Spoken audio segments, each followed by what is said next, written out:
ये भी एक मिसकंसेप्शन है कि जो फीडिंग मदर्स होती हैं उनको कैंसर नहीं होता। नहीं, यही मैं बताना चाहती हूँ कि हमारे जहन में बहुत सारे परसेप्शंस होते हैं ना, तो मेरे जहन में भी बहुत था। अव्वल तो सबसे पहले तो ये था कि जैसे 30 में मुझे सबने ही बोल दिया था, जब मेरे चेकअप होना शुरू हुए या जब तक मेरी बायोप्सी की रिपोर्ट नहीं आई थी, तो सबने मुझे ये बहुत कूल डाउन किया हुआ था कि कैंसर तो नहीं हो सकता, कुछ भी हो सकता है। एक्चुअली हमारी बॉडी में कहीं भी कोई गिल्टी बनती है तो उसे ऑपरेट तो कराना ज़रूरी होता है। आफ्टर बायोप्सी ही रिजल्ट्स आते हैं कि वो कैंसर है या नॉन कैंसरस है। तो एक्चुअली मैं अपनी बेटी का फीड छुड़वा के हज पे गई थी, तो मैं वापस आई तो दूध की गांठ एक्चुअली कहते हैं वो नॉर्मली बन जाती है ख़वातीन में, लेकिन ऐसा बहुत कम होता है कि उसमें कैंसर हो जाए। तो मेरा कैंसर जो था वो डक्टल कार्सिनोमा था, मतलब कि वो दूध की गांठ बन गई थी, उसी में cancer. Was it hurting? No, it's not hurting, मतलब नहीं, वो कहते हैं ना ब्रेस्ट कैंसर खामोश दुश्मन है। तो इसलिए कहते हैं कि ख़वातीन हैं या बच्चियां अपने आप को एग्जामिन करें नहाने से पहले, कपड़े बदलते वक्त, तो ये बहुत ज़रूरी है। कैंसर का मैंने सुना है कि कैंसर का जो बल्ज होता है वो बिल्कुल पेनलेस होता है।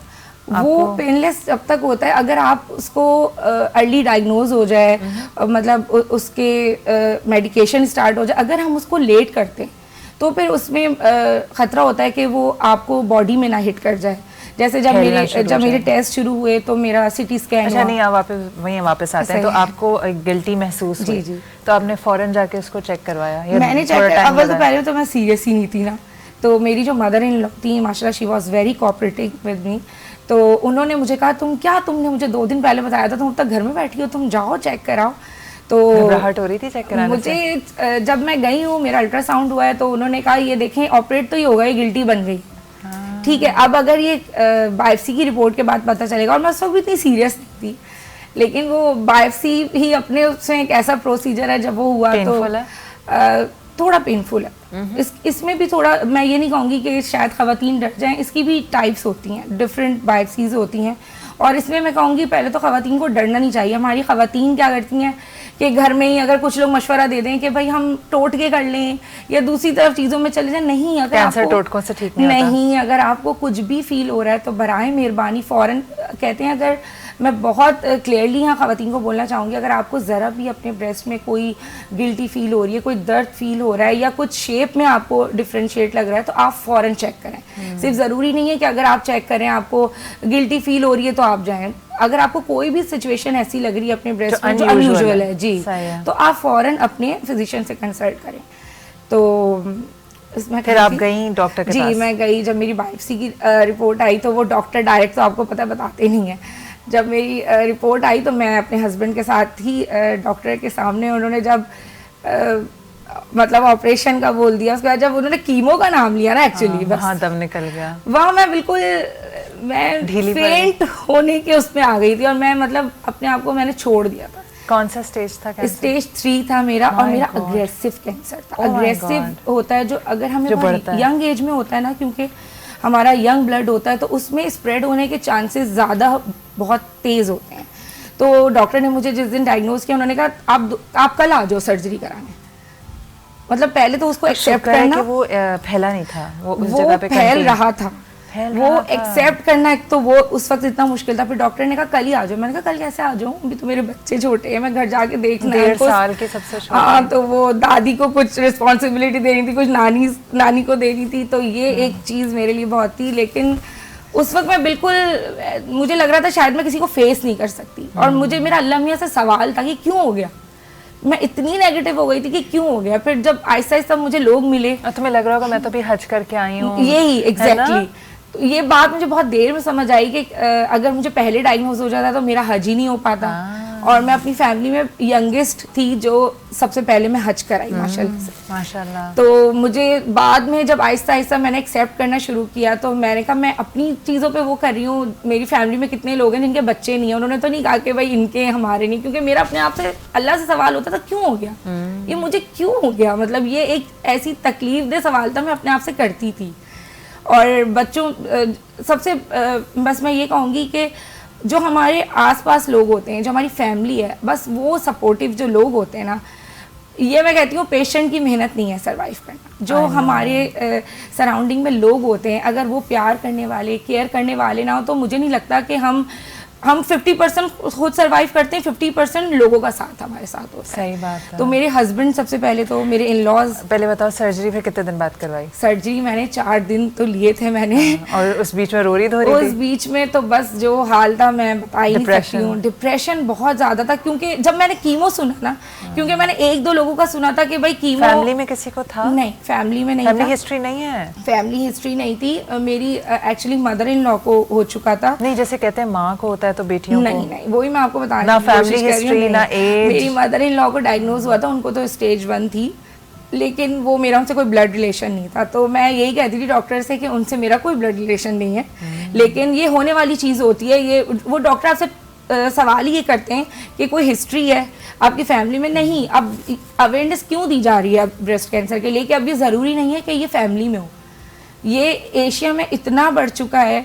और बस मैं ये कहूँगी कि ख़वातीन अपना बहुत ख्याल रखें। और हम लोग इतनी चीज़ें अपने आप पे खर्च कर रहे होते हैं, खाने में, कपड़ों में। मैं कहती हूँ हमें अपनी हेल्थ पे, हमें फ्रूट्स लेने चाहिए, हमें जूस लेने चाहिए। हम इस चीज़ का इंतज़ार क्यों करें कि हमें कुछ होगा तो हम लेंगे? नहीं, हम सब कर सकते हैं लेकिन हम लोग नहीं करते। हम मुझे लगता है स्ट्रेस, हम इतना सोचते हैं, इतना स्ट्रेस कर लेते हैं कि स्ट्रेस भी कंट्रीब्यूट कर रहा है। जब मैं एक तो जब मेरा ट्रीटमेंट हो गया, अल्लाह का शुक्र मैं ठीक हो गई, तो मैंने एक चीज़ ये देखी कि हम ख़वातीन जब घर में छोटी सी भी कोई चीज़ ख़राब होती है, किचन में कुछ ख़राबी हो गई, घर में कोई नल ख़राब है, तो हम अपने हस्बैंड के पीछे लग जाते हैं, अब्बू के पीछे लग जाते हैं।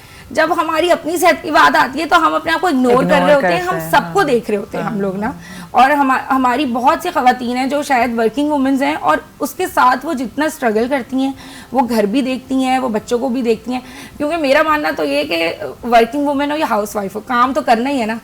घर जाके खाना तो बनाना ही है, चाहे जॉब मियाँ बीवी कर रहे हो, खाना आके बीवी को ही बनाना है। तो क्यों आप अपनी सेहत को इग्नोर करें? आप सबसे पहले, मैं ये नहीं कह रही कि आप सबको छोड़ के सिर्फ अपने आप पे ही वो करें फोकस, लेकिन थोड़ा बहुत टाइम अपने लिए निकालें, क्योंकि जान है तो जहान है। बिल्कुल। जब अच्छा मुझे बताओ कि कितना अरसे का ये टोटल, क्योंकि स्टेज 3 कैंसर था, सर्जरी हुई उसके बाद? मेरी सर्जरी हुई और अल्लाह का शुक्र है मेरा जो प्रोसीजर चला वो बहुत लाइन अप चला। मेरी पहले सर्जरी हुई और उसके बाद मेरी कीमोथेरेपी हुई है, फिर मेरी रेडिएशन। कितनी कीमो थी? मेरी 16 साइकिल्स थी। My God 16। Was it difficult? Horrible? चलो कोई बात नहीं, तो इट्स गॉन। जब मुझे पता है, हमें हर स्टेज पे लगता है जैसे ये स्टेज मुश्किल है, लेकिन मुझे बाद में रियलाइज़ हुआ सर्जरी शायद कुछ भी नहीं है, जो कीमो है फिर रेडिएशन है। मतलब मैं कहती हूँ कि अगर पेशेंट इससे निकल जाए ना, क्योंकि मेरे 7 पेशेंट्स होते थे, वो 2-3 कीमो के बाद मुझे पता चलता था वो है ही नहीं। वो बस ये बहुत अल्लाह का करम बैटल है, ये वाकई जंग है। मैं कीमो के बाद घर जाती थी, मुझे वॉमिट्स होते थे, लेकिन जब मैंने इरादा कर लिया था ना मुझे ठीक होना है, तो मैं वॉमिट करती थी और आके खाती थी। जूस पी लिया, चाय पी ली, बिस्किट खा लिया, क्योंकि मैंने कहा मुझे तो अपने बच्चों के लिए। और बच्चे बहुत सेंसिटिव हो गए थे, ये चीज़ मैंने नोट की कि बच्चे, मुझे जिंदा रहना है। हाँ, और बच्चे पता जब बच्चे छोटे होते हैं और वो देखते हैं कि उनके पेरेंट्स किसी चीज़ से, बहुत किसी मुश्किल चीज़ से गो थ्रू हो रहे हैं, तो वो खुद ब खुद सेंसिटिव हो जाते हैं। I know. और जब मेरी कीमो हो रही थी, जब मेरे बाल उतरना, हम ख़वातीन इन चीज़ों में बहुत ज़्यादा टची होते हैं अपनी ब्यूटी को लेके, तो जब मेरे बाल उतरना शुरू हुए तो मैं उस वक्त एक वो टाइम था जब डायग्नोज हुआ था, और एक जब कीमो के मैं प्रोसेस से गुजर थी, उस वक्त मैं बिल्कुल जिसे कहते हैं ना ख़त्म हो रही थी। और जब मेरे बाल उतरते थे तो मेरी बेटी छोटी वो कहती थी, मामा मैं भी धंधी हूँ। मतलब वो मुझे जैसे ना इनकरेज कर रही होती थी कि कोई बात नहीं। और बच्चे कभी हंसे नहीं, जैसे मेरे बाल उतरते थे मैं रोती थी, मैं जब बाल उतर रहे होते थे वो मुझे हिम्मत देते थे। और वो कभी हंसते नहीं थे कि ये क्या हो रहा है मम्मा के साथ ना। तो मैं वही कह रही हूँ, जब साथ में इतने प्यार करने वाले लोग मौजूद हों, मेरी सास ने मेरा बहुत साथ दिया माशाल्लाह से, अल्लाह ताला उन्हें जन्नत नसीब करे। तो जब साथ में इतने प्यार करने वाले, ख्याल करने वाले लोग होते हैं, और मेरे हस्बैंड ने, मैं कहती हूँ अगर वो नहीं होते, मैं जब मेडिकेशन के लिए जाती थी मैं देखती थी ख़वातीन अकेली आ रही हैं, ना कोई भाई साथ है, ना हस्बैंड साथ है, ना बेटा साथ है, अकेले आ रही हैं, लाइन में लगी हुई हैं। कीमो वैसी ही एक इतना तकलीफ दे प्रोसेस है, और उसमें आपकी हिम्मत क्या, आपकी इतनी वीकनेस हो जाती है, लेकिन खड़ी हैं लाइन में लगी हुई, कोई उनका साथ देने वाला नहीं, हालांकि फैमिली में सब मौजूद होते हैं। और मैं आपको बताऊं, ये ऐसा टाइम होता है जिसमें हमें पता चलता है, जैसे हमें कुछ पता चल रहा, ये लगता है ना कि ये तो भाई हमारे लिए बहुत इंपॉर्टेंट है, या हम इनके लिए इम्पॉर्टेंट है। नहीं, ये जब हमारी लाइफ किसी ऐसी चीज़ से गुजर रही होती है ना, तो बहुत से लोगों का पता चलता है। कुछ लोग पीछे हट जाते हैं और कुछ लोग इस तरह आगे आते हैं जो हम मतलब ये एक्सपेक्ट नहीं कर सकते कि भाई ये हमारे लिए इतना आगे बढ़कर आ सही गया बात है। अच्छा, एक और बात बताओ, अब जैसे माशाल्लाह माशाल्लाह यू हैव रिकवर्ड, जी। तो कितना फ़र्क है पुरानी वाली सबा में और आज की सबा में?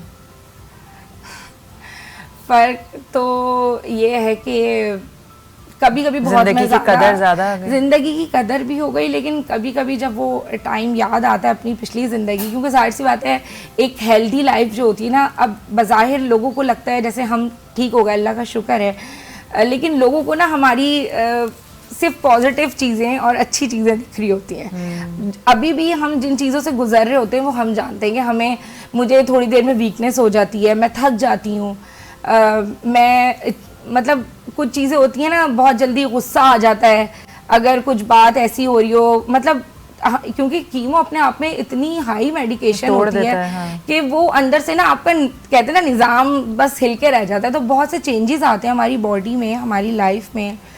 और ये कि कोशिश मेरी पूरी, अब तो लोग मुझे यही कहते हैं कि तुम वही है, सबा तो वही है जैसे पहले हंसती मुस्कुराती थी, बोलती थी।